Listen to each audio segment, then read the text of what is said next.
오늘 설교는 청지기란 단어로 시작을 하겠습니다. 청지기는 누구를 말하는가? 소유권자인 주인으로부터 일체의 권한을 위임받아서 일하는 대리인을 청지기라 말합니다. 신문상 청지기는 주인의 다스림을 받는 위치에 있는데, 청지기는 주인의 뜻을 정확히 파악하여 그 뜻에 따라 맡겨진 일을 수행하는 사람입니다.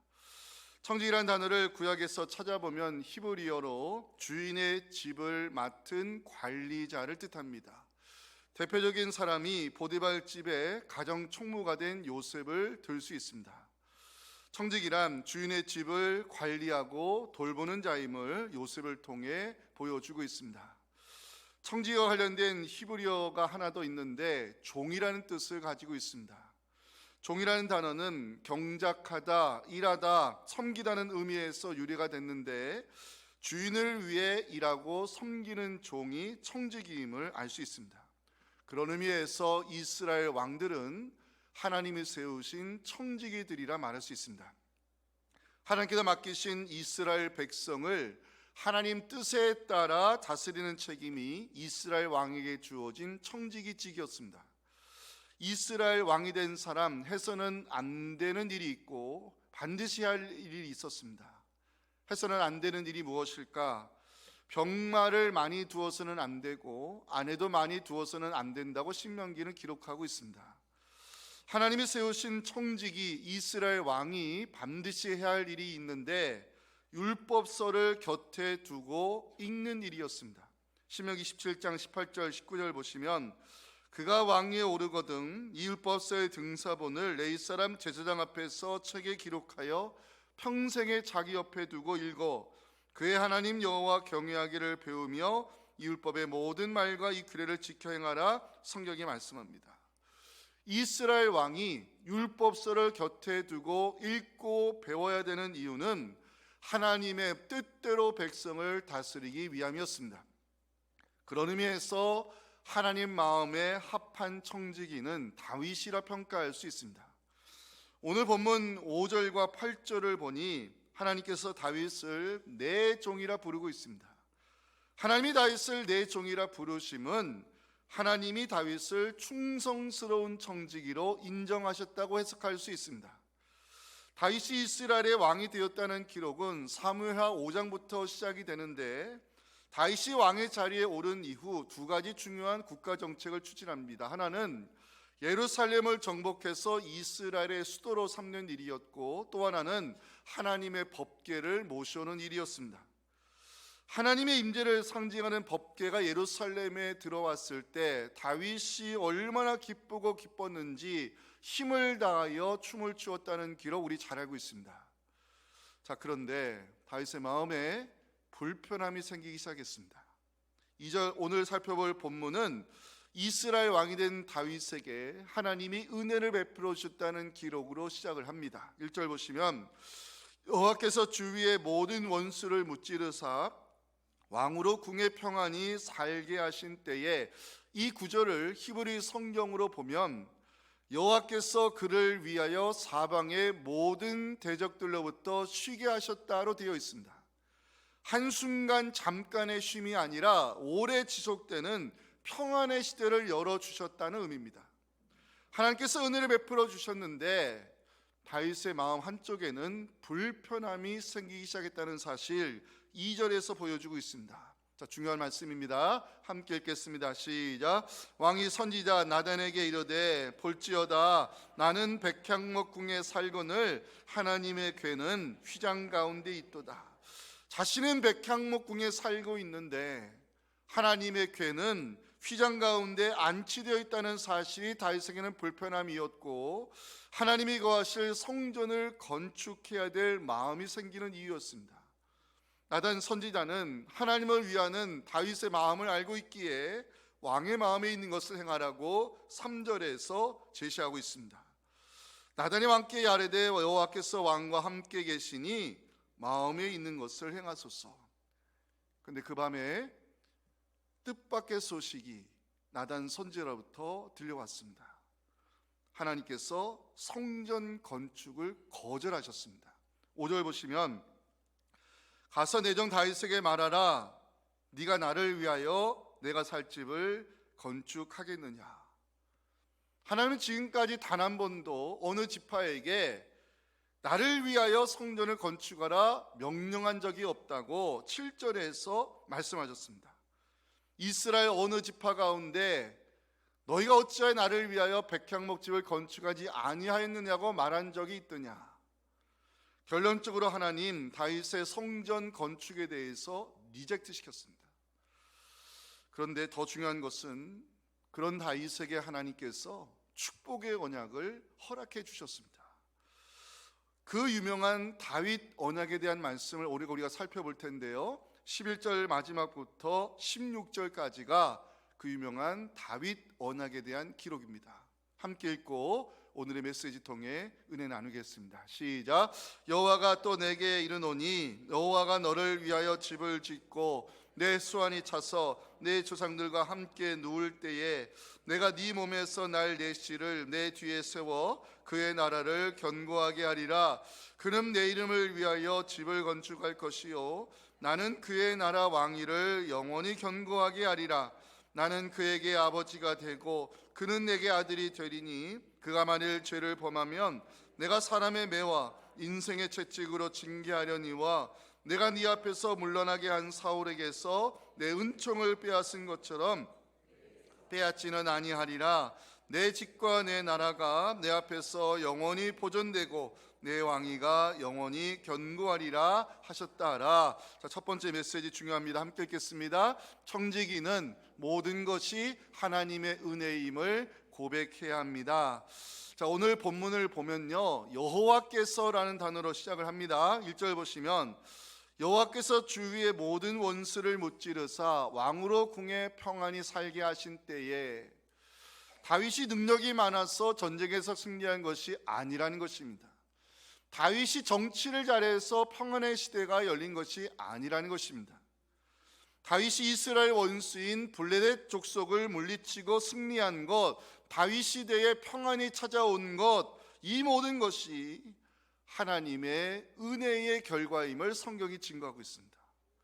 다윗이 얼마나 성공했는가 1절, 2절, 3절에 나오는 호칭에서 찾아볼 수 있는데요, 1절, 2절, 3절을 보면 다윗이라는 이름이 등장하지 않고 모두 다윗을 왕으로 부르고 있습니다.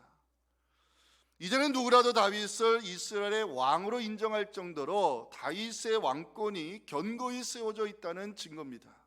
중요한 것은 다윗의 성공이 그의 능력에서 비롯된 것이 아니라 여호와께서 은혜를 베푸신 결과임을 1절이 말씀하고 있습니다. 다윗이 하나님의 은혜를 받은 사람임을 보여주는 기록이 있는데요, 8절과 9절입니다.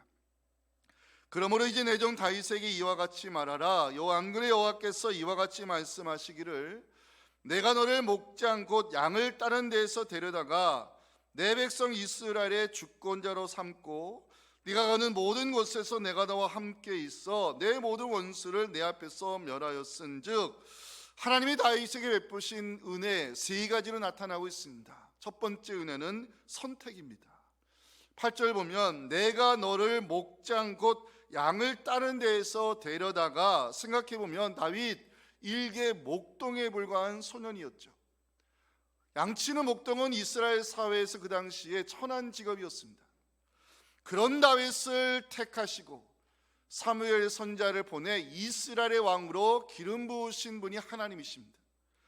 다윗이 하나님께 받은 첫 번째 은혜는 선택이라 말할 수 있습니다. 제가 지난 화요일 정은희 전사님 그 목사 안수식에 노회 다녀왔습니다. 그 담임 목사이기 때문에 전사님 머리에 손을 얹고 안수 기도를 하는데, 그날 목사 안수식을 인도하셨던 노회 선배 목사님께서 목이 메어서 이렇게 기도를 잘 하지 못하는 것을 듣게 되었습니다. 목회자의 길을 간다는 것이 영광스러운 길이기도 하지만 십자가의 길이요 결코 쉬운 길이 아님을 알고 계시기 때문에 목사 가운을 그날 처음 입으시는 전사님들을 생각하면서 선배 목사님이 목이 메어 기도하실 때 그 자리에 참석했던 많은 분들도 눈물을 흘렸습니다. 주의 종으로 부름받았다는 사실, 말씀을 전하는 목회자로 택하여 주셨다는 사실, 주의 몸된 교회를 섬기는 사역자로 불러주셨다는 사실, 감사의 제목이요 영광스러운 부르심이며 선택받은 자가 누릴 수 있는 은혜입니다. 다윗이 하나님께 받은 두 번째 은혜가 있는데요, 세워주심입니다.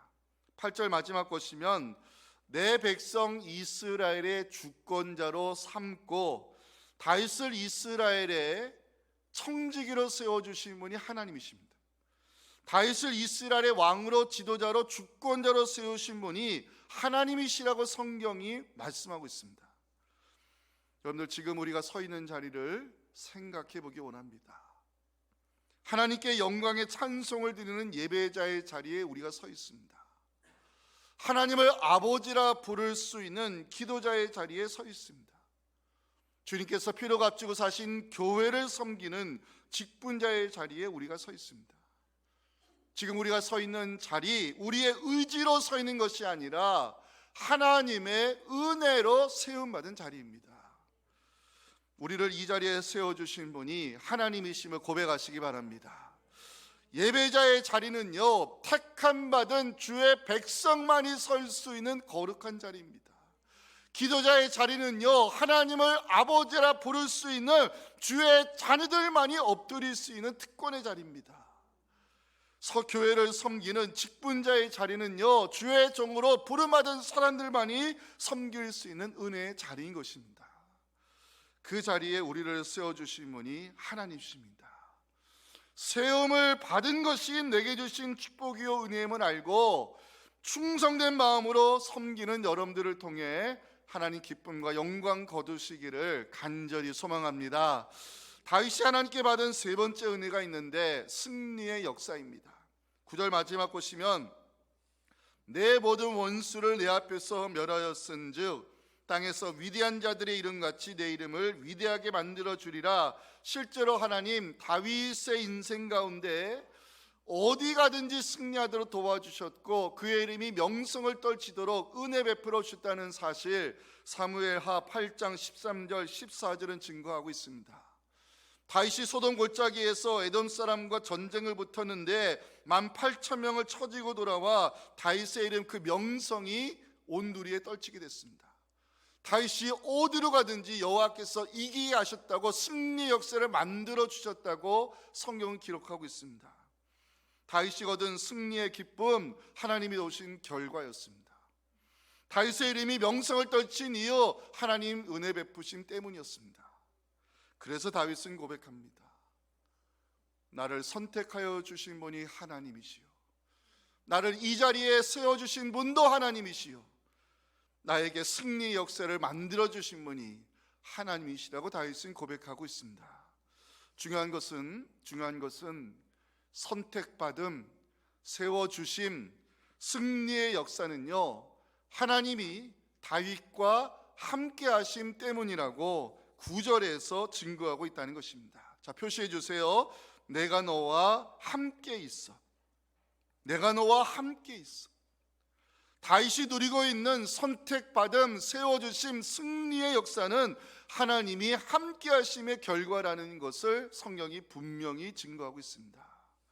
사랑하는 성도 여러분, 다윗을 택하시고 세워주시고 승리하게 하셨던 그 하나님의 은혜가 여러분 인생 가운데에도 언제나 함께 하시기를 주님의 이름으로 축복합니다. 하나님께서 저와 여러분들을 성도로 택하여 주셨습니다. 하나님께서 저와 여러분들을 예배자로 세우셨습니다. 하나님께서 우리와 함께 하실 때 승리의 역사가 일어날 것을 여러분들 확신하시면서 모든 것이 하나님의 은혜를 고백하는 청직이 되실 수 있기를 주님의 이름으로 축원합니다. 자, 두 번째 메시지 오늘 결론입니다. 함께 읽겠습니다. 하나님을 위하는 마음만 있어도 하나님은 축복의 언약을 허락하십니다. 다윗이 하나님의 은혜로 평안을 누리게 되었을 때 다윗의 마음에 불편함이 생기기 시작했습니다. 왜? 2절 보시면 다윗은 말합니다. 나는 백향목 궁에 살고 있는데 하나님의 궤는 휘장 가운데 있도다. 백향목이라는 단어가 나오죠. 값비싼 고급 재료입니다. 이 백향목은요, 그 당시에 왕의 권위, 왕이 누릴 수 있는 특권을 상징적으로 보여주는 것입니다. 그런데 백향목 궁에 거하는 다윗에게 불편함이 있었습니다. 나는 백향목 궁에 살고 있는데 하나님의 법궤가 휘장 가운데 안치되어 있다면서 다윗은 성전 건축에 대한 마음을 품기 시작했습니다. 다윗이 이스라엘의 왕이 된 이후 예루살렘을 정복하여 수도로 삼았습니다. 하나님의 법궤를 예루살렘으로 모셔오는 일을 국가 정책으로 추진했습니다. 하나님의 은혜로 다윗이 블레셋을 물리침으로 평안의 시대가 찾아왔고 종교적 사회적으로 안정되게 되었습니다. 이제 다윗은 더 이상 법궤를 이동식 회막에 안치할 수 없다는 마음에 하나님을 위한 성전을 건축할 비전을 품게 되었습니다. 나단 선지자도 다윗에게 말하기를 3절에 마음에 있는 모든 것을 행하시라고 나단 선지자도 제언을 했습니다. 자, 그런데 문제가 생겼습니다. 하나님이 거절하셨습니다. 하나님은 다윗이 품기 시작한 성전 건축에 대하여 거절하셨음을 5절에서 우리에게 보여주고 있습니다. 네가 나를 위하여 내가 살 집을 건축하겠느냐? 하나님은 지금까지 어느 지파에게 단 한 번도 내가 거할 집을 건축하라 말씀하지 않으셨다고 7절에서 강조하셨습니다. 내가 이스라엘 어느 지파들 가운데 너희가 어찌하여 나를 위하여 백향목 집을 건축하지 아니하였느냐고 말한 적이 있더냐? 하나님의 거절하심 몇 가지 이유가 있습니다. 첫째는 하나님은요 어느 공간에 갇혀 있는 분이 아니라 이스라엘과 함께 동행하시는 분이시기 때문에 그렇습니다. 자, 6절 보십니다. 내가 이스라엘 자손을 애굽에서 인도하여 내던 날부터 오늘까지 집에 살지 아니하고 장막과 성벽 안에서 다녔나니 히브리어로 걸어다니는 뜻입니다. 하나님은 출애굽 이후에 이스라엘과 함께 걸어다니셨음을, 다시 말하면 이스라엘과 동행하시는 하나님을 보여주고 있습니다. 택하신 백성과 동행하시고 앞서 인도하시는 하나님을 보여주는 것이 그게 구름 기둥과 불 기둥입니다. 출애굽기 13장 21절 22절은 여러분들이 한번 읽어주면 좋겠습니다. 시작.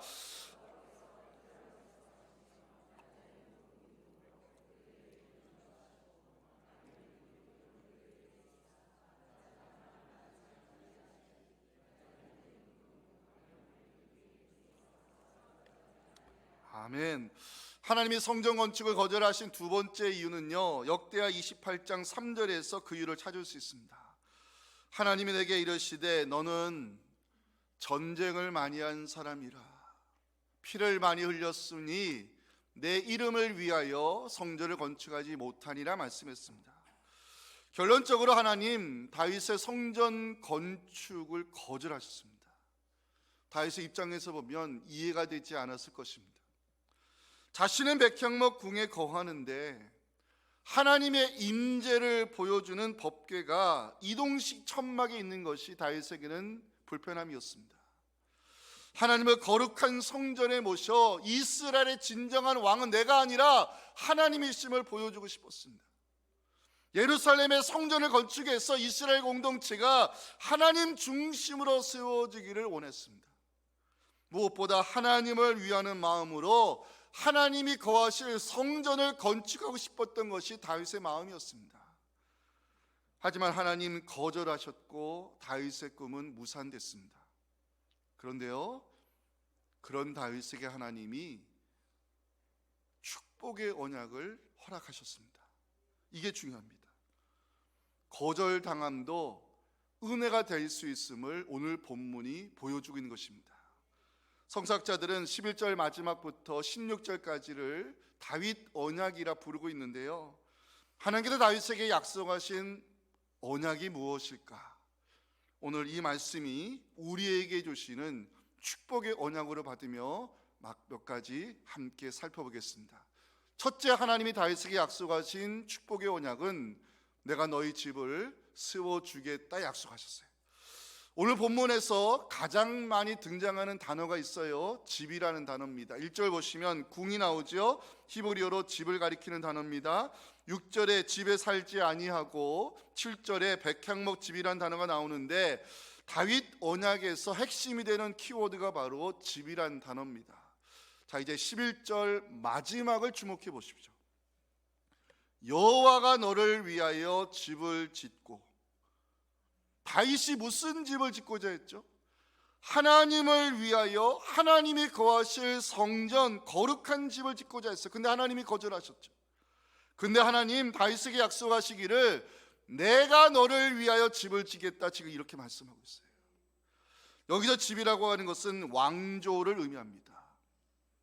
하나님을 위하는 마음에 성전을 짓고자 하는 다윗에게 하나님이 왕의 가문을 세워주겠다 약속하고 있어요.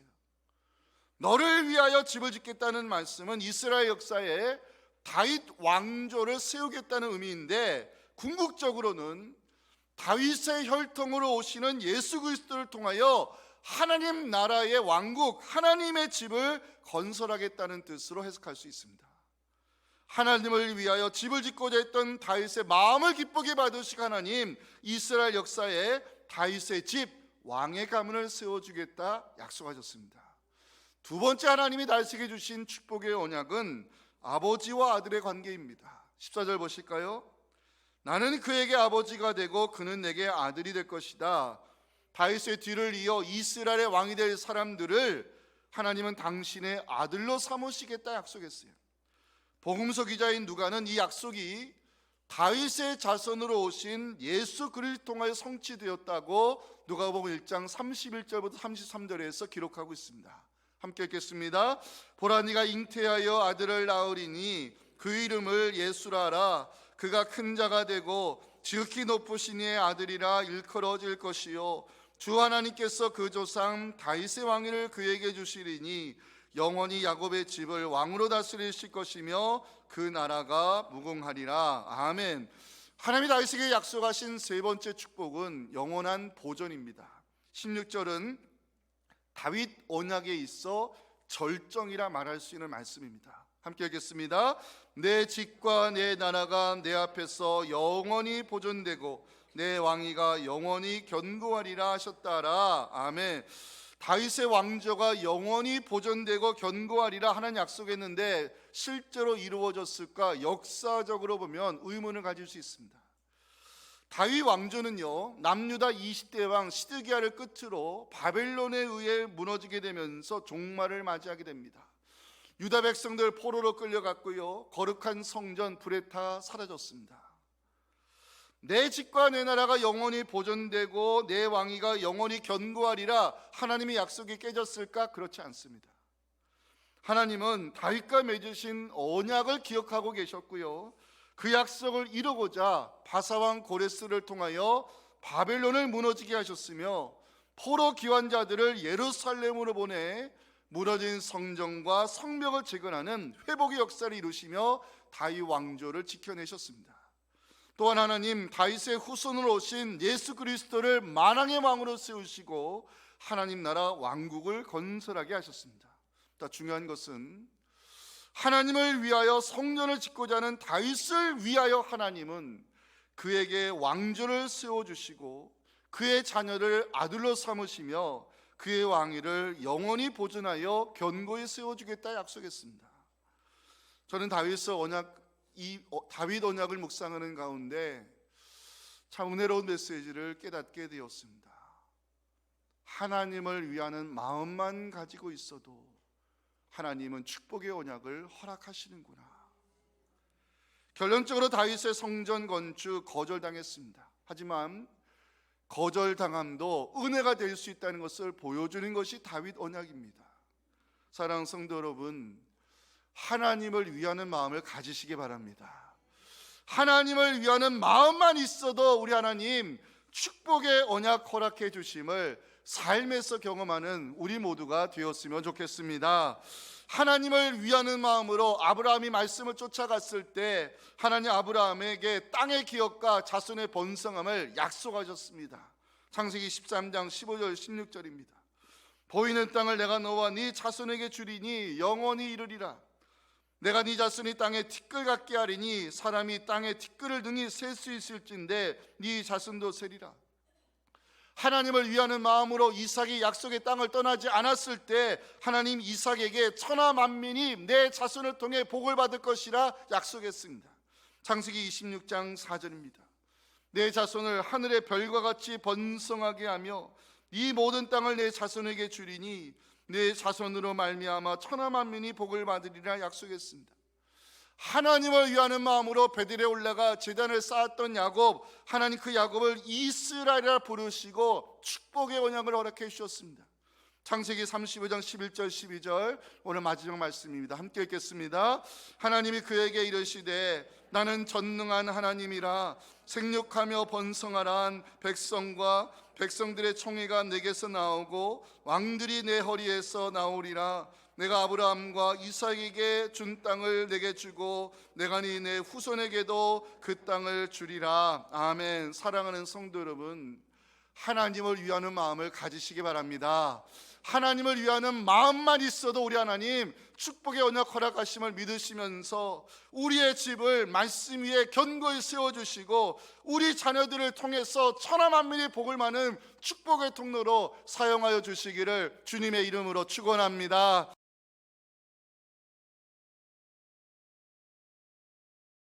지금은 우리 주 예수 그리스도의 은혜와 하나님 아버지의 다음 없는 사랑과 성령님의 교통하심이 하나님을 위하는 마음으로 살기 원하는 성도들과 대치동 교회 위에 지금부터 영원까지 함께 하시기를 간절히 축원하옵나이다. 아멘.